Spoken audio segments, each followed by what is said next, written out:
Mr. Chairman, your meeting is live. Thank you. I'll bring this meeting to order of the Senate Appropriations Committee, and we'll take roll call. Senator Driscoll, Excused? Senator French, Here. Senator Carew, Excused? Senator Larson, Here. and Chairman Salzar. Here. Mr. Chairman, you have a quorum. Great. The first business, the first bill I'd like to take up is House Bill 120, Energy Production Reclassification and Sovereignty Act. And Representative Campbell, take it away. Thank you, Mr. Chairman. Thank you, Senators. This bill is really a pretty simple little thing. What we're doing, I'm going to give you the rough overview real quick so you understand where I'm at. Right now, Wyoming's natural gas is bottlenecked and we're dead pooled. And as such, we're getting a reduced rate for our gas prices. So what I want to do, and the reason why this is called a Sovereignty Act, is I want to take a Wyoming product in the form of natural gas. I want to take that one raw product, which is currently being blockaded by the West Coast states as a feedstock.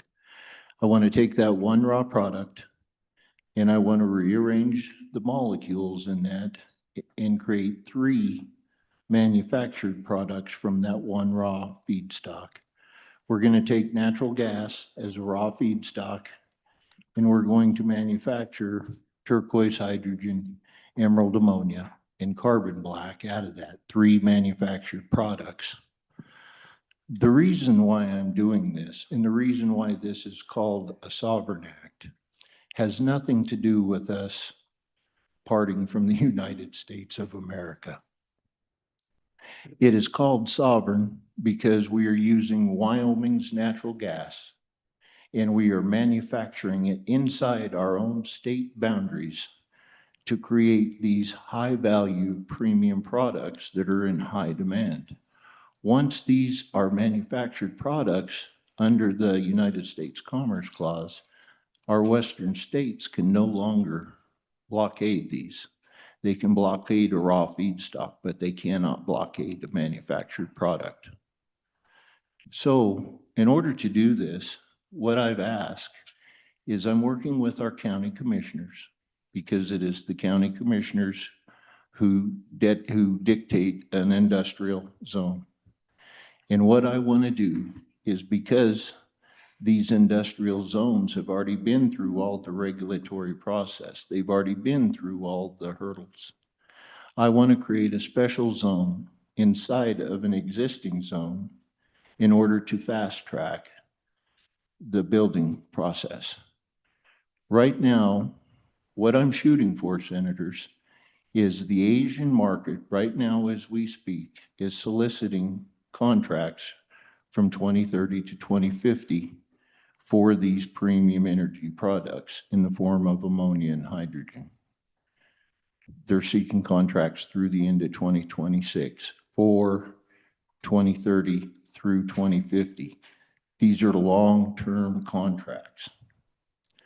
Wyoming has the gas. We have the natural gas to do this. I was hoping that Mr. Kreger from the WA would be here, because that was one of the concerns that Senator Anderson had in the Minerals Committee.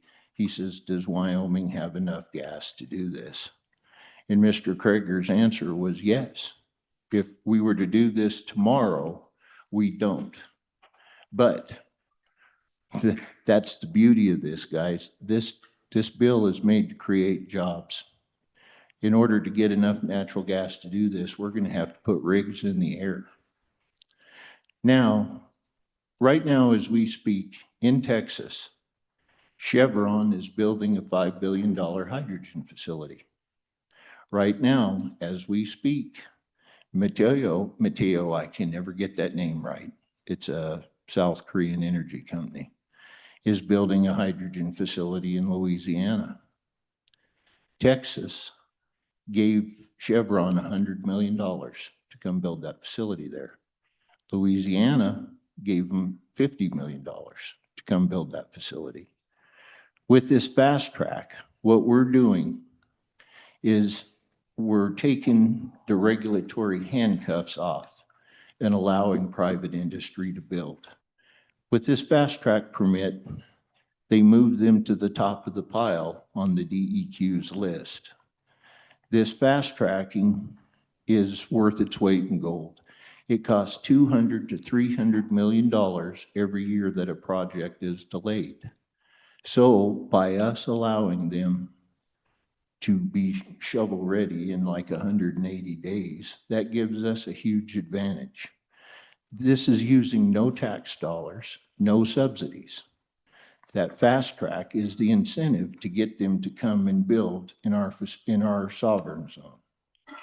If they come and build a $5 billion facility at the Opal hub, the ad valorem taxes from that facility would pretty much saturate the schools for Lincoln County, which would allow us to redistribute that school money across the other counties of the state.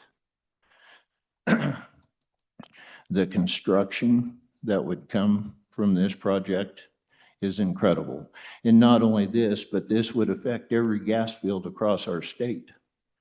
Oregon Basin up in Cody, they got gas. Powder River Basin, we need their gas.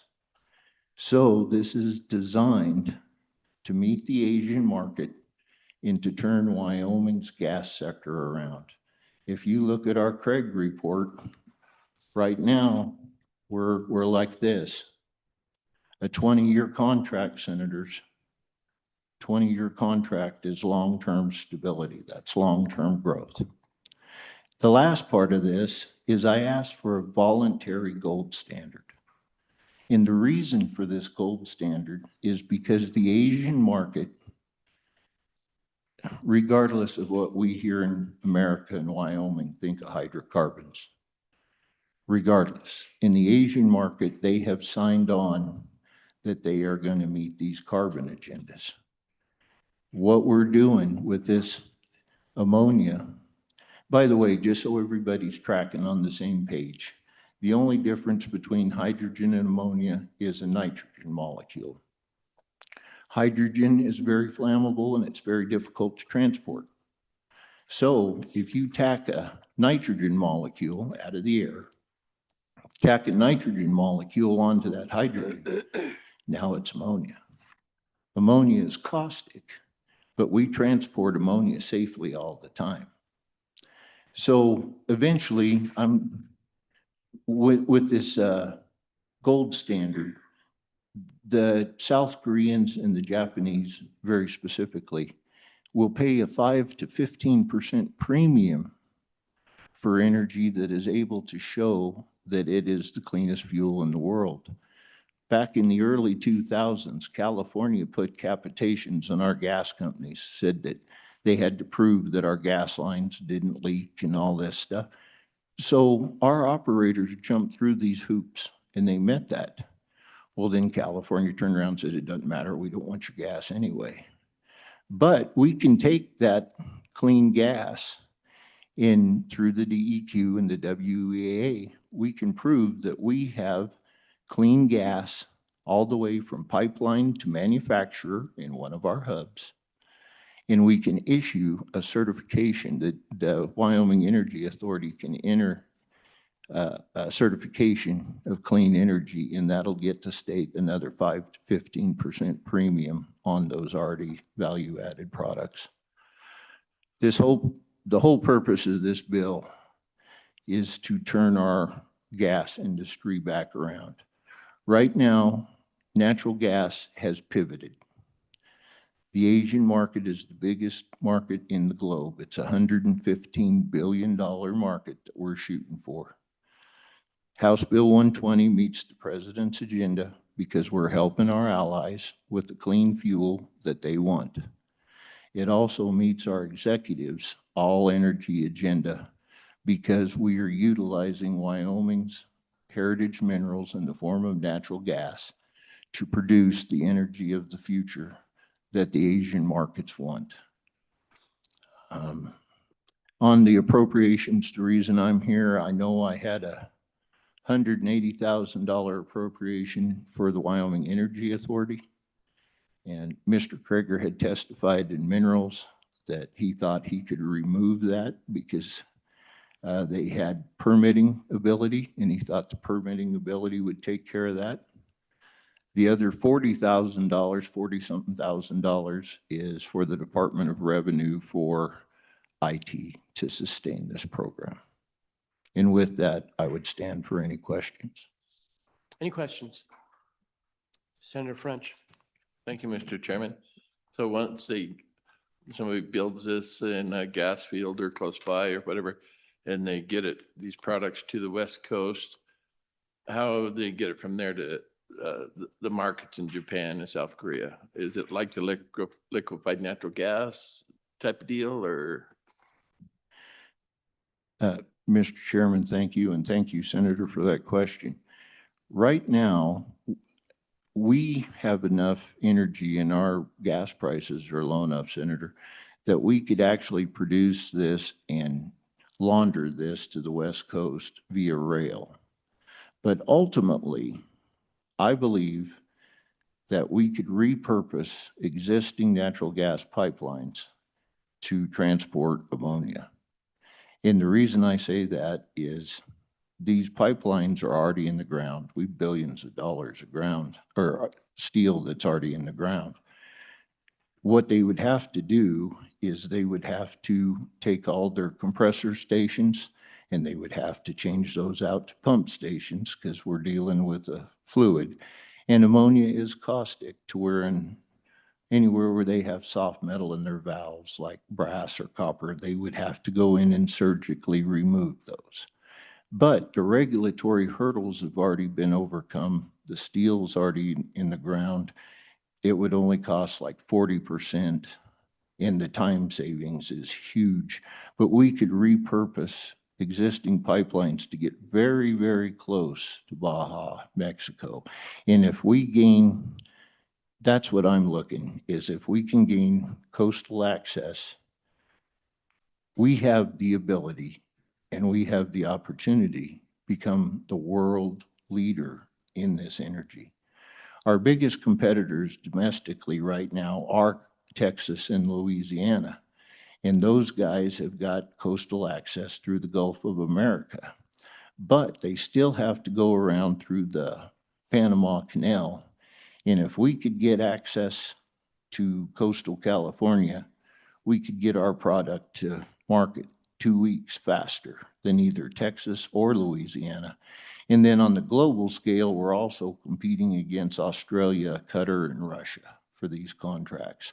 But by us entering, creating a gold standard, we would be the first in the world to ever do that. And it would give us a huge leg up over all our competitors. Pardon me if I missed it, but how do we get from the coast to Japan? I They have, understand we have the pipelines and all that stuff to get it to either the Mexico coast or California, wherever. And then how do we get from there to Japan or South Korea? they have huge I'm sorry, Mr. Chairman, Senator. They have huge transport vessels for ammonia. That's the reason why ammonia is so popular. Right now in Japan, for example, the big ammonia transport vessels, just like an oil transport vessel, is how they would get it from America to Japan. But Japan is an island and they're isolated, and most of their electricity comes from coal. I don't know if you guys knew that or not. But for the last couple of years, the Japanese, in order to meet their carbon criteria, have been mixing ammonia in an 80-20 slurry with their coal because that allows them to use their existing coal-fired power plants and still meet their carbon criteria. They're also doing a similar thing with their naval fleet, not just their Navy, but all their transport vessels, everything. They're starting to burn ammonia with their diesel in order to make it carbon clean.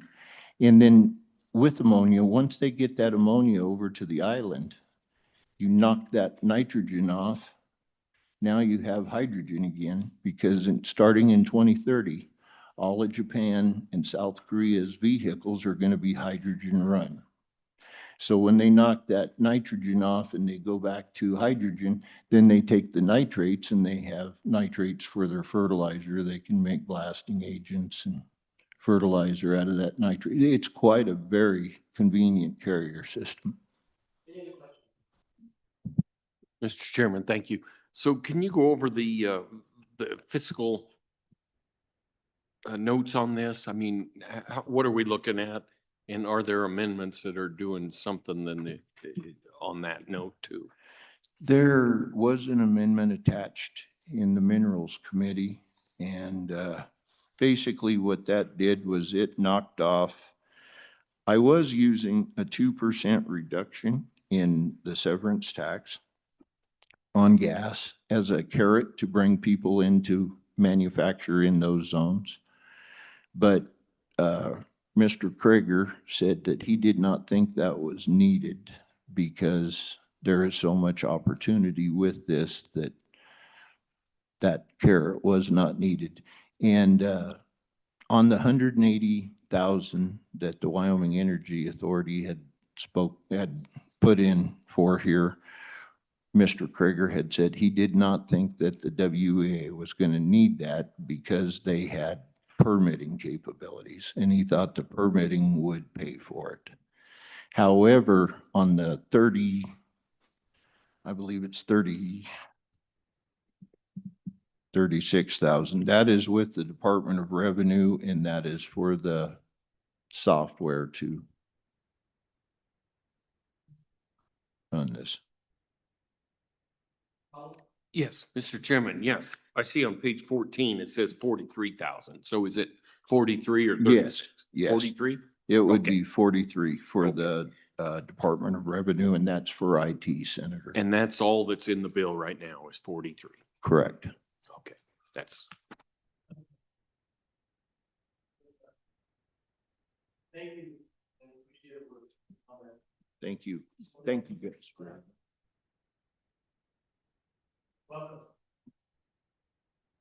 Thank you. My name is Matt Sachet. I'm the administrator of the Mineral Tax Division of the Department of Revenue. The good representative was absolutely right that there was an amendment put in on this. And if you look at the amendments, you'll see that what they essentially did was eliminate the severance tax reduction that we were paying for through those IT costs. So now that's been removed. The 43,000 is no longer necessary. And I'll stand for any questions.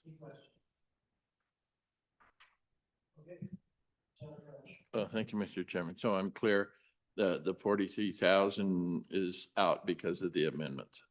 Mr. Chairman, yes, Senator French, the 43,000 was for IT costs in order to administer the reduction. But since the reduction has gone away, we no longer need to change our system.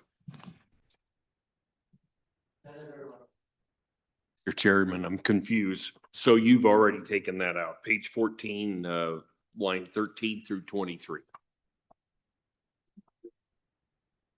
So why don't we, Representative, why don't you come back up here and let us clarify.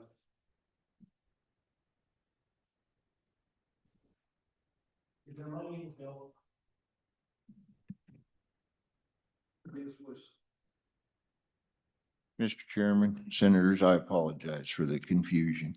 We did change this a little bit, and I was a little confused too. But talking with these gentlemen, since, like I said, in the original bill, we were going to use a 2% reduction in severance tax to bring in, to act as a carrot. Since we removed that, Senator Rothfuss amendment removed that and put in that we didn't have to put some constraints in with the Industrial Siting Council and said. So now, I guess, since that has been removed, that we no longer need this appropriation. So I think we have 0 appropriations left on this bill. Mr. Chairman, I can speak for the Department of Revenue as there's 0 appropriations for our IT. Other questions? Any other questions? Senator Rose. Mr. Chairman, I don't know if it's been taken out or not. Do we need an amendment to take Yes. that out? I think that's what we need. Is, We'll do that when we work on the bill. Is there any other public comment? Other public comment? Is there anyone online? No. Okay. Why don't you see out your representative? I'll close public comment. What's your pleasure on the bill? move the bill. Second. Any amendments? Mr. Chairman, I believe that they're all saying the same, that we ought to delete page 14, line 13 through 23, and delete page 15, 1 through 3. Representative Moore? How do you feel about that? I'm comfortable with that. Do we have a motion to a second? Second. Any discussion? All those in favor say aye. Aye. Those opposed? Carried. We're back on the bill. Any other discussion on the bill? Roll call or question. Roll call. Mr. Chairman, roll call vote on House Bill 120 as amended. Senator Driscoll, Senator French, Aye. Senator Guru, Senator Larson. Aye. And Chairman Salzar. Mr. Chairman, 3 ayes, 2 excused, do pass amended. Congratulations. Thank you, gentlemen. Next bill for consideration is going to be House Bill.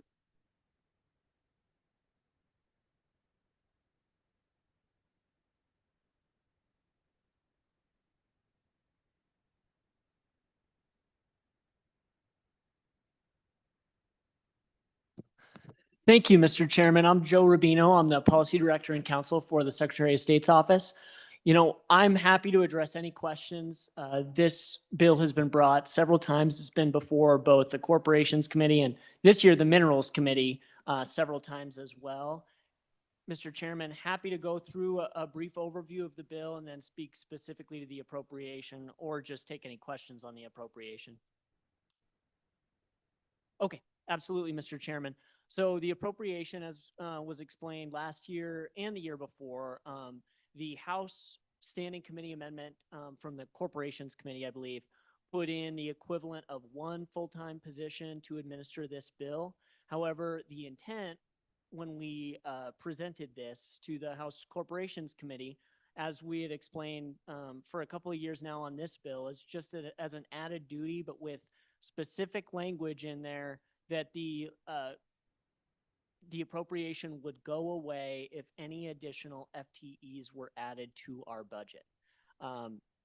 Mr. Chairman, my understanding is that there have been, we made specially clear, you'll see the Standing Committee amendment from the Minerals Committee clearing that up and worked with Senator Rothfuss a little bit on that in committee to make doubly clear that the position would go away if any full-time positions were allocated in the budget.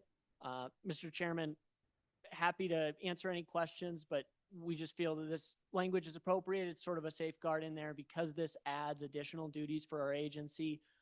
We just wanted that in there, but wanted to also make especially clear, and what the Secretary wanted to clear up after the conceptual amendment was fleshed out in the House. In the Senate now, that language that you'll see in the Standing Committee amendment from the Minerals Committee before you, when this goes to Committee of the Whole, would be that there's no pancaking of positions or anything like that. It'll destruct if there's any positions appropriated from the budget.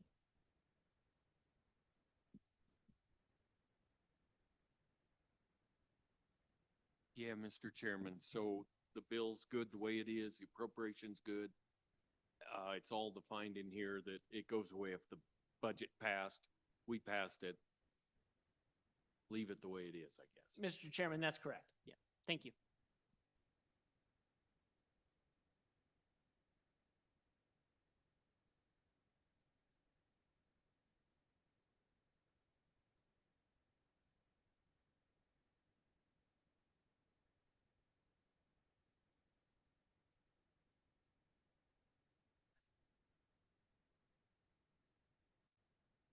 Roll call vote on House Bill 16.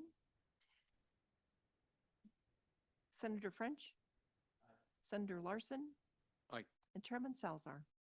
Mr. Chairman, you have 3 ayes, do pass.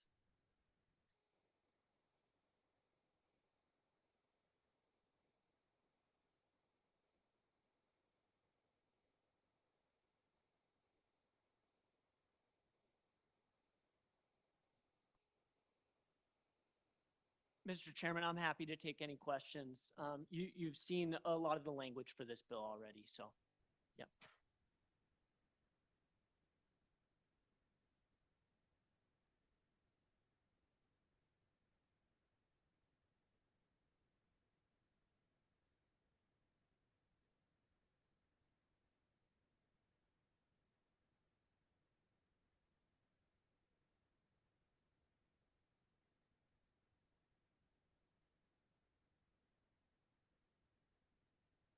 Mr. Chairman, so I see a appropriation of 300,000.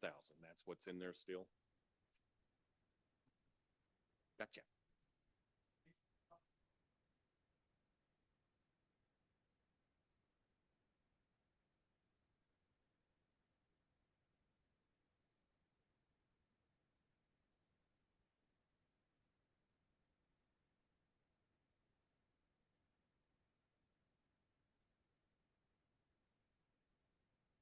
Mr. Chairman, roll call vote on House Bill 52.